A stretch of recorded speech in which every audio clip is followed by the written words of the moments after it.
पूरे YouTube पे आपको ऐसी वीडियो नहीं मिलेगी, क्योंकि आज सिर्फ और सिर्फ मैं आप लोगों को गाइडेंस नहीं दूंगा, मैं आप लोगों को यह भी बताऊंगा कि आप लोग जल्दी से कैसे मैथ्स को कवर कर सकते हैं। सबसे मेन जो इंपॉर्टेंट बात है वो है दो चीज, एक कंसिस्टेंसी, दूसरा डिसिप्लिन। 21 डेज में पूरा का पूरा मैथ्स खत्म कर दे। बहुत सारे बच्चों के कमेंट्स आ रहे थे कि सर कोई एक ऐसी स्ट्रेटेजी वीडियो लेके आओ जिसमें कि हम लोग 21 डेज में पूरा का पूरा मैथ्स खत्म कर दें।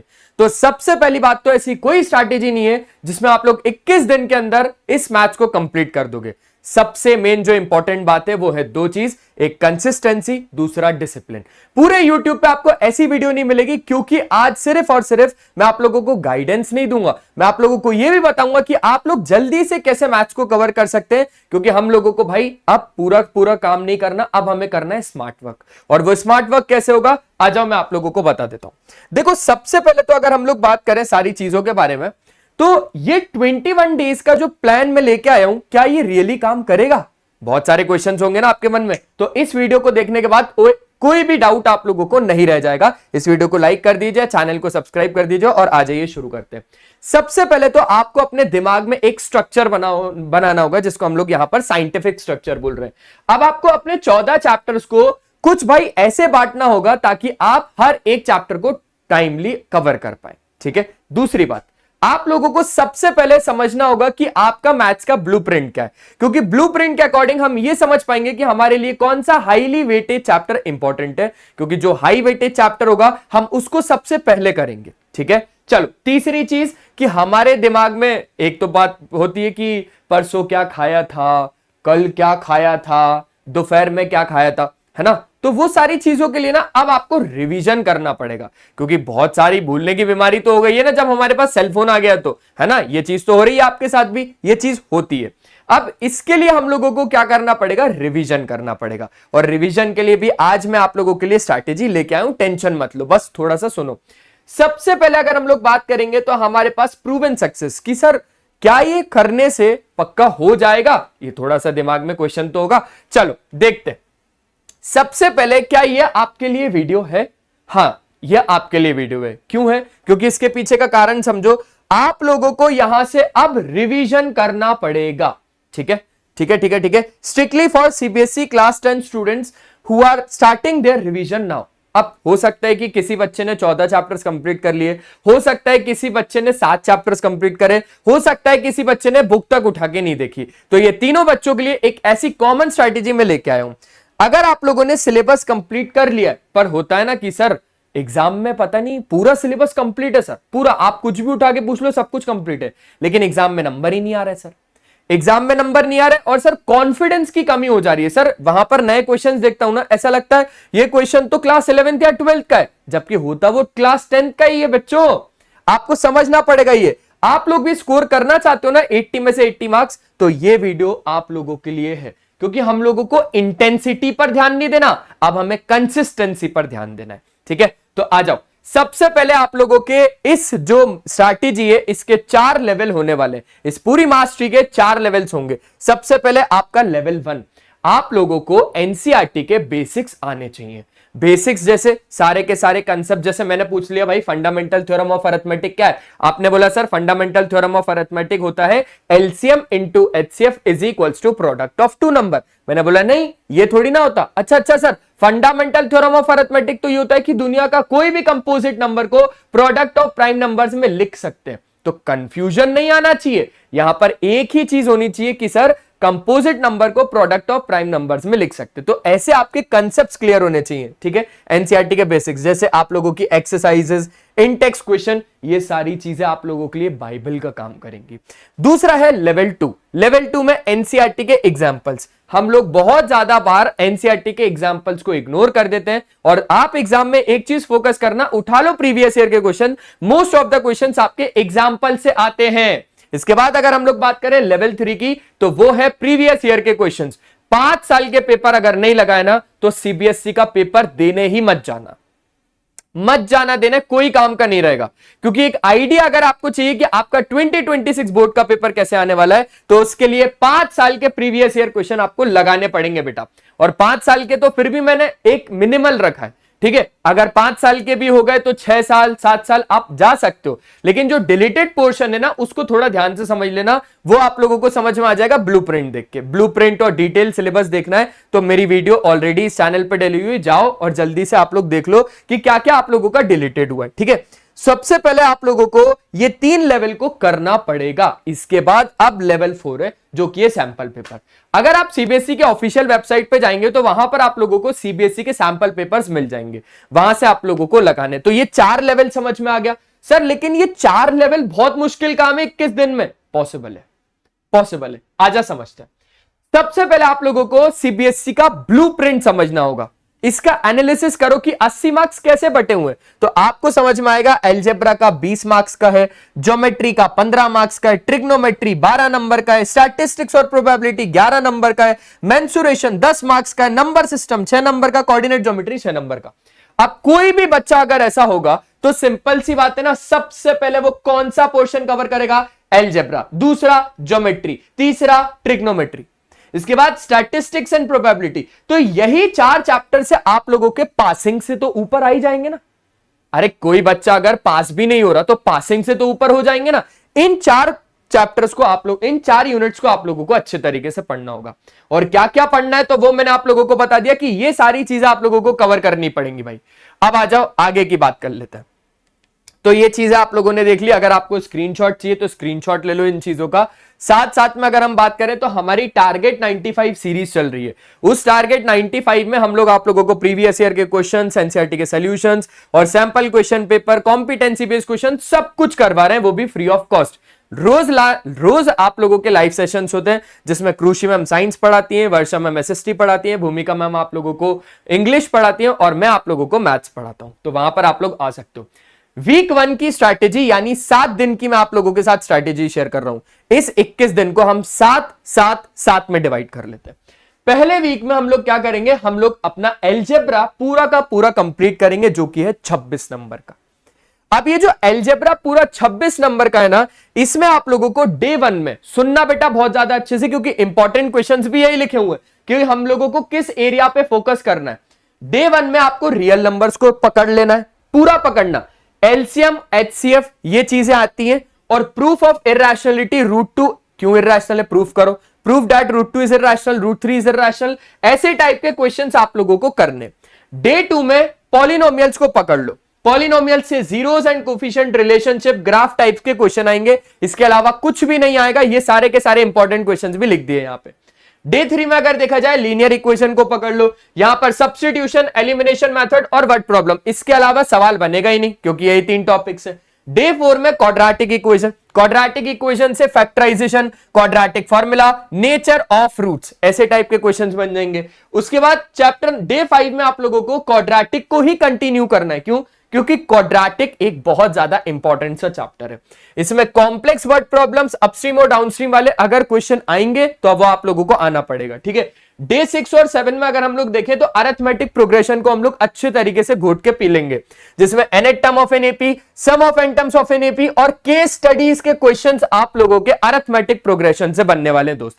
क्लियर हो गया इतना? तो ये रहा वीक 1 का पूरा पूरा प्लान।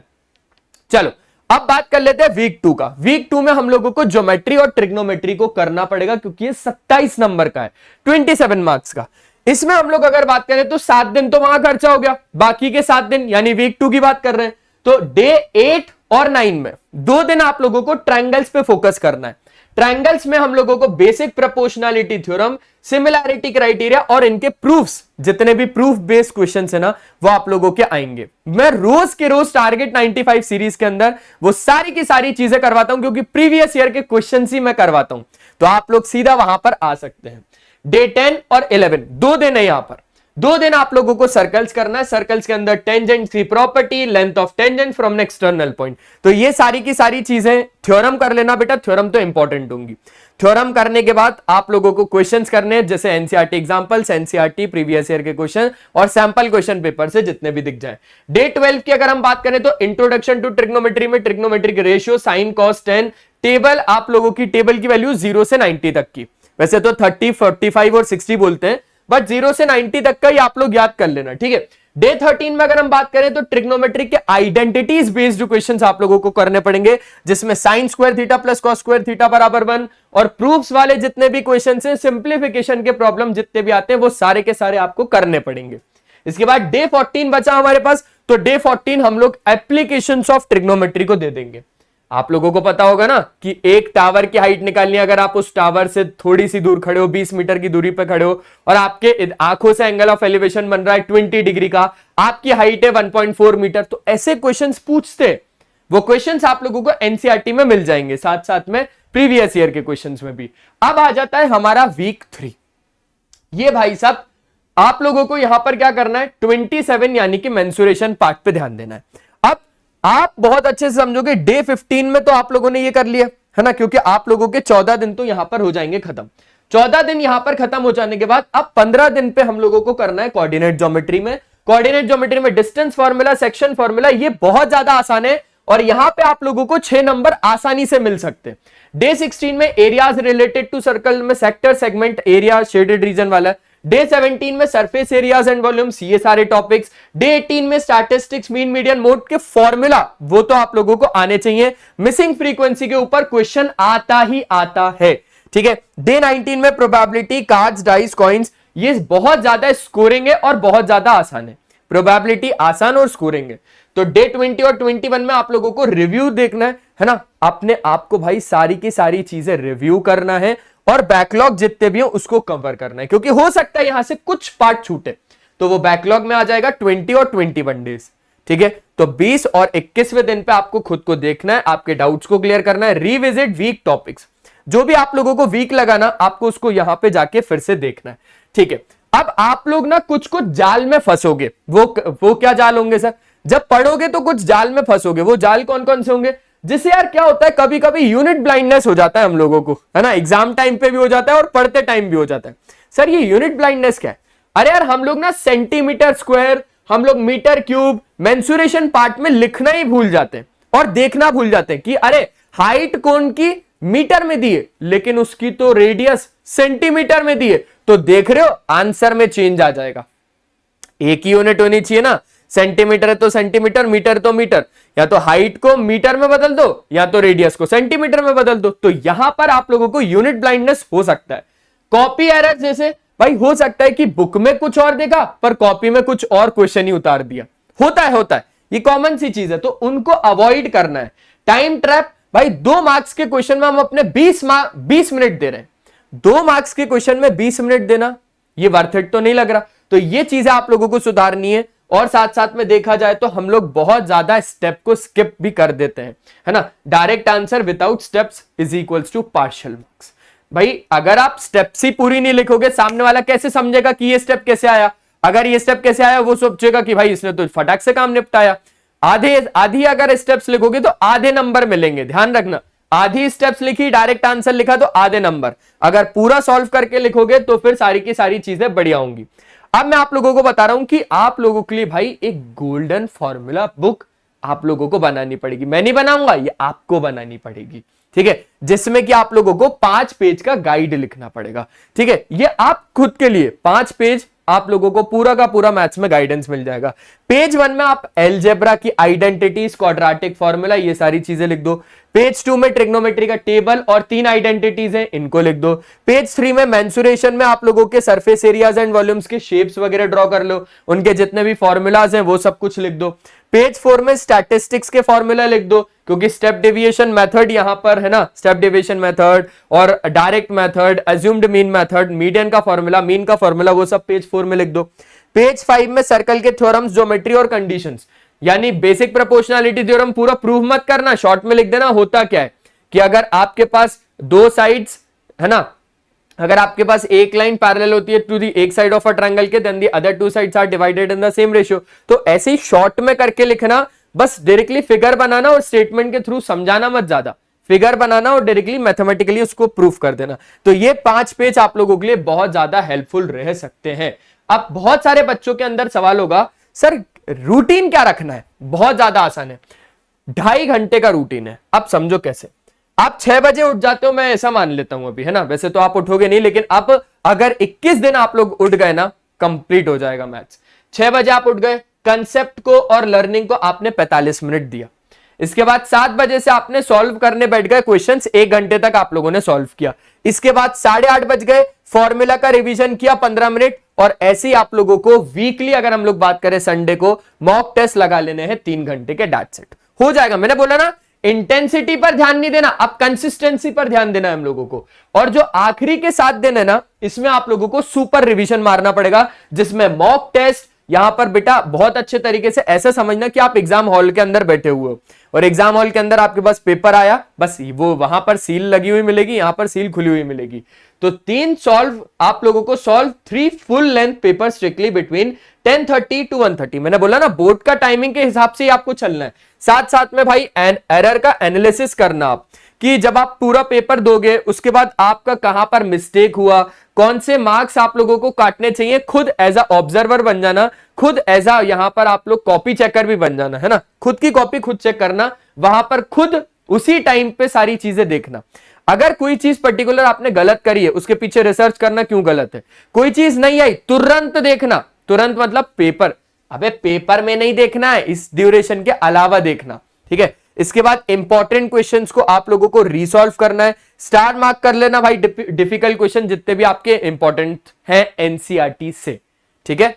चलो तो बस अगर हम लोग बात करें एग्जाम हॉल की स्ट्रैटेजी में, मैं आपको बता देता हूं, रीडिंग टाइम हमारे पास 15 मिनट होते हैं। उस 15 मिनट में हमें क्या करना है, जितने भी और मार्क्स के क्वेश्चन है ना, आप लोगों को डिसाइड कर लेना है कि उस और में से हमें कौन सा चूज करना है। वही रीडिंग टाइम में ये डिसाइड करना है। Order to attempt section D और ई क्योंकि हाई वेटेज का रहेगा, सेक्शन ए में एमसीक्यू रहेगा, और सेक्शन बी और सी आपको कैसे करना है, पहले सेक्शन डी और ई, उसके बाद सेक्शन ए क्योंकि एमसीक्यू है, उसके बाद सेक्शन बी और सी। तो बीच वाला पार्ट हम लोगों को सबसे लास्ट में करना है। Presentation, draw a line after every answer, box your final answer. हर एक क्वेश्चन के बाद लाइन खींच देनी है और आप लोगों को फाइनल आंसर को बॉक्स में डाल देना है। रफ वर्क में अगर हम लोग बात करें तो आप लोग मार्जिन भी बना सकते हो, अदरवाइज एक लास्ट पेज को पूरा एज अ यूटिलाइज कर सकते हो रफ पेज के लिए, ठीक है। तो बस आप लोगों की यही पूरी की पूरी एक स्ट्रैटेजी थी जो मैंने आप लोगों के साथ शेयर करी। अगर आप लोगों को टारगेट 95 सीरीज के बारे में पता करना है, मैं आपको बता देता हूं, फ्री है, लाइव सेशन में जाएंगे हम लोग, सारी की सारी चीजें कवर करते हैं वहां पर। तो आप लोग एक बार लाइव सेशन में जाइए, विजिट करिए वहां पर, और शॉर्ट्स वीडियोस में हम लोग आप लोगों को प्रीवियस ईयर के क्वेश्चन सॉल्व करवा रहे हैं, तो वो शॉर्ट्स भी आप लोग देखते रहना। चलो मिलते हैं नेक्स्ट वीडियो में, तब तक के लिए बाय बाय, अपना ध्यान रखिए और हमेशा की तरह एक ही चीज, पढ़ाई करते रहना क्योंकि वो बहुत ज्यादा जरूरी है। Bye bye.